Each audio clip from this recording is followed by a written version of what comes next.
ਅਫੀਮ ਦੀ ਓਵਰਡੋਜ਼ ਕਰਕੇ ਜਹਾਜ਼ ਦੇ ਵਿੱਚ ਯਾਤਰਾ ਕਰ ਰਿਹਾ ਸੀ ਇੱਕ ਪੰਜਾਬੀ ਨੌਜਵਾਨ। ਹਜ਼ਾਰਾਂ ਫੁੱਟ ਦੀ ਉਚਾਈ ਤੇ ਸਾਹ ਲੈਣ ਦੇ ਵਿੱਚ ਦਿੱਕਤ ਆ ਗਈ।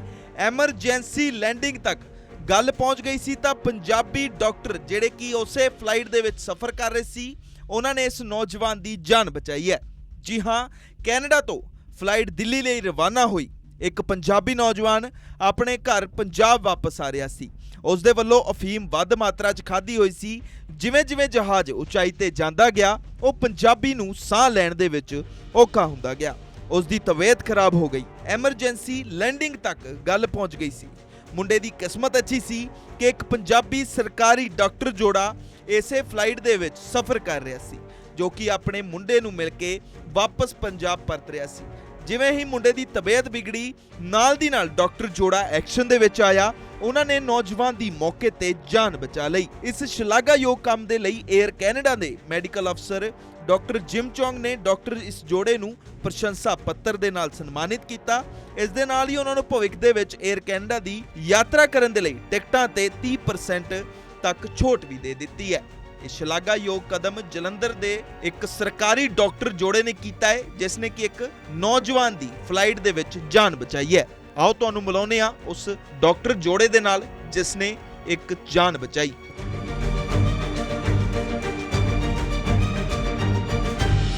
ਹਾਂਜੀ ਸਰ, ਤੁਹਾਡਾ ਨਾਮ? मैं डॉक्टर सतिंदरजीत सिंह बजाज हाँ। मैं senior medical officer incharge surgical department, head of the department civil hospital Jalandhar. Doctor ਸਾਹਿਬ, ਜਿਹੜਾ 25 ਤਰੀਕ ਨੂੰ ਤੁਸੀਂ ਫਲਾਈਟ 'ਚ ਸਫ਼ਰ ਕਰ ਰਹੇ ਸੀ, ਕਿਹੜੀ ਫਲਾਈਟ ਸੀ ਤੇ ਉਸ ਦੇ ਵਿੱਚ ਇੱਕ ਪੇਸ਼ੈਂਟ ਦੀ ਤਬੀਅਤ ਖਰਾਬ ਹੋ ਗਈ ਸੀ, ਕੀ ਹੋਇਆ ਸੀ ਸਾਰਾ ਮਾਮਲਾ?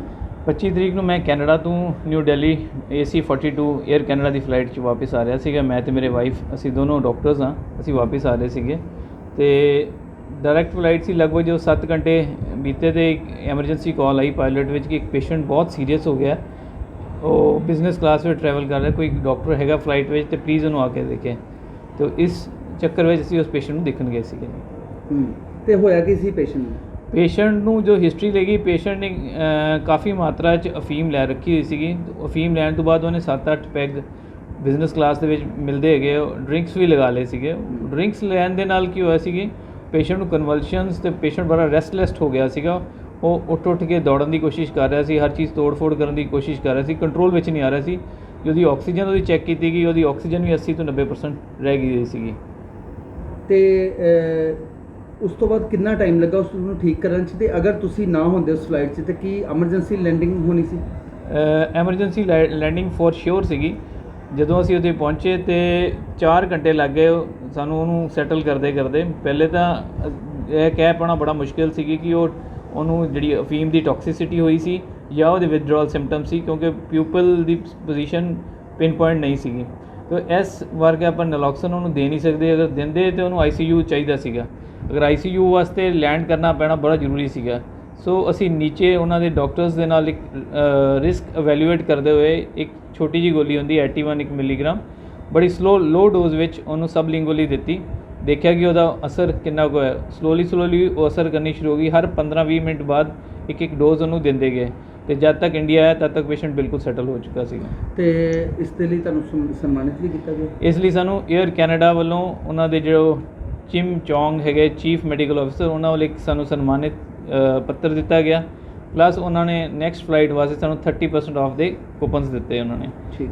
ਤੇ ਸਾਰੇ ਕ੍ਰਿਊ ਮੈਂਬਰਸ ਨੇ ਜਦੋਂ ਅਸੀਂ ਬਾਹਰ ਆਏ ਸਾਨੂੰ ਖੜੇ ਹੋ ਕੇ ਅਪਲਾਉਡ ਕੀਤਾ, ਹੈਂਡਸ਼ੇਕਸ ਕੀਤੇ ਤੇ ਉਹਨਾਂ ਨੇ ਸਾਨੂੰ ਬੜਾ ਸਵਾਗਤ ਕੀਤਾ। मेरा नाम डॉक्टर जगविंदर कौर बजाज है। मैं Punjab institute of medical sciences Jalandhar ਵਿੱਚ ਫਾਰਮਾਕੋਲੋਜੀ ਵਿਭਾਗ ਦੀ ਮੁਖੀ ਦੇ ਤੌਰ ਤੇ ਕੰਮ ਕਰਦੀ। ਤੁਸੀਂ ਵੀ ਉਸ ਫਲਾਈਟ ਦੇ ਵਿੱਚ ਸੀ, ਉਸ ਵੇਲੇ ਕੀ ਸਿਚੁਏਸ਼ਨ ਸੀ ਤੇ ਅੱਜ ਤੁਹਾਨੂੰ ਕਿਹੋ ਜਿਹਾ ਫੀਲ ਹੋ ਰਿਹਾ? ਹਾਂਜੀ, ਉਸ ਵੇਲੇ ਫਲਾਈਟ ਵਿੱਚ ਜਦੋਂ ਉਹਨਾਂ ਨੇ ਅਨਾਉਂਸ ਕੀਤਾ ਤੇ ਪਹਿਲੇ ਮੈਂ ਡਾਕਟਰ ਸਾਹਿਬ ਨੂੰ ਕਿਹਾ, ਬਿਕੋਜ਼ ਮੈਂ ਬੇਸਿਕ ਡਿਪਾਰਟਮੈਂਟ ਦੀ ਹਾਂ, ਤੇ ਮੈਂ ਕਿਹਾ ਤੁਹਾਡੇ ਲਈ ਕਾਲ ਆਈ ਹੈ, ਜਾਓ। ਡਾਕਟਰ ਸਾਹਿਬ ਗਏ ਔਰ ਉੱਥੇ ਜਾ ਕੇ ਇਹਨਾਂ ਨੇ ਦੇਖਿਆ ਕਿ ਪੇਸ਼ੈਂਟ ਨੂੰ ਡਰਗ ਓਵਰਡੋਜ਼ ਦਾ ਕੇਸ ਲੱਗ ਰਿਹਾ। ਸੋ ਇਹਨਾਂ ਨੇ ਮੈਨੂੰ ਵਾਪਸ ਆਏ ਤੇ ਕਿ ਤੁਹਾਡੇ ਵਿਭਾਗ ਦਾ ਕੰਮ ਅੱਜ ਆ ਗਿਆ ਹੈ।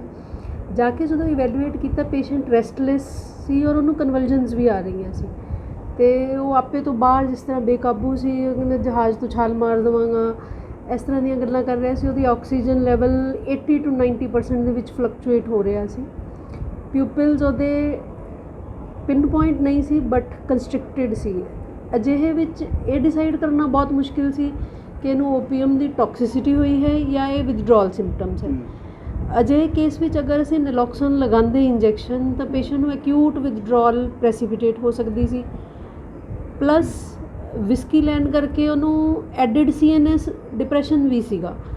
ਤੋ ਕਿਸੇ ਵੀ ਟਾਈਮ ਪੇਸ਼ੈਂਟ ਦੀ ਰੈਸਪੀਰੇਸ਼ਨ ਜ਼ਿਆਦਾ ਡਿਪਰੈਸ ਹੁੰਦੀ ਤਾਂ ਉਹਨੂੰ ਐਮਰਜੈਂਸੀ ਲੈਂਡਿੰਗ ਇੱਕ ਮਤਲਬ ਜ਼ਰੂਰੀ ਗੱਲ ਬਣ ਜਾਣੀ ਸੀ। ਫਿਰ ਅਸੀਂ ਉਹਨਾਂ ਨੇ ਸਟਾਫ ਨਾਲ ਡਿਸਕਸ ਕਰਕੇ ਇੱਕ ਕੈਲਕੂਲੇਟਿਡ ਰਿਸਕ ਲਿਆ, ਜਿਹਦੇ ਵਿੱਚ ਅਸੀਂ ਉਹਨੂੰ ਲੋ ਡੋਜ਼ ਲੋਰੈਜ਼ੀਪੈਮ ਦਿੱਤੀ ਔਰ ਨਾਲ ਦੀ ਨਾਲ ਅਸੀਂ ਉਹਦਾ ਆਕਸੀਜਨ ਲੈਵਲ ਮੋਨੀਟਰ ਕਰਦੇ ਰਹੇ ਤਾਂ ਕਿ ਉਹਦੀ ਰੈਸਪੀਰੇਟਰੀ ਡਿਪਰੈਸ਼ਨ ਨਾ ਹੋ। ਮਤਲਬ ਕਹਿ ਲਓ with the grace of almighty patient stable ਹੋ ਗਿਆ। ਜਿਹੜੇ ਫਲਾਈਟ ਦੇ ਰਿਮੇਨਿੰਗ 4-5 ਘੰਟੇ ਸੀਗੇ ਉਹ ਅਸੀਂ ਉਹਦੇ ਬਾਰ-ਬਾਰ ਉਹਨੂੰ ਮੋਨੀਟਰ ਵੀ ਕਰਦੇ ਰਹੇ, ਬਟ ਹੇਲ ਐਂਡ ਹਾਰਟੀ ਪੇਸ਼ੈਂਟ ਨੇ ਲੈਂਡਿੰਗ ਕੀਤੀ ਔਰ ਦੇ ਵਰ ਆਲ ਵੈਰੀ ਥੈਂਕਫੁਲ ਟੂ ਅਸ। ਅੱਜ ਕਿਹੋ ਜਿਹਾ ਫੀਲ ਹੋ ਰਿਹਾ ਤੁਹਾਨੂੰ? ਅੱਜ ਸਾਨੂੰ ਮੈਂ ਕਹਿ ਸਕਦੀ ਹਾਂ ਇਹ ਫੀਲ ਕਰ ਰਹੀ ਹਾਂ ਕਿ ਜੋ ਵੀ ਐਜੂਕੇਸ਼ਨ ਅਸੀਂ ਲਈ ਸ਼ਾਇਦ ਉਹ ਇੱਕ ਮਰੀਜ਼ ਦੇ ਕੰਮ ਆ ਗਈ ਜਿਸ ਟਾਈਮ ਉਹਦੇ ਕੁਝ ਹੋਰ ਕੰਮ ਨਹੀਂ ਆ ਸਕਦਾ ਸੀ। ਜੇ ਉਹ ਲੈਂਡਿੰਗ ਕਰਵਾਉਂਦੇ ਜਾਂ ਲੈ ਵੀ ਜਾਂਦੇ ਤਾਂ ਉਦੋਂ ਤੱਕ ਪਤਾ ਨਹੀਂ ਉਹਦੀ ਕੀ ਹਾਲਤ ਹੋਣੀ ਸੀ।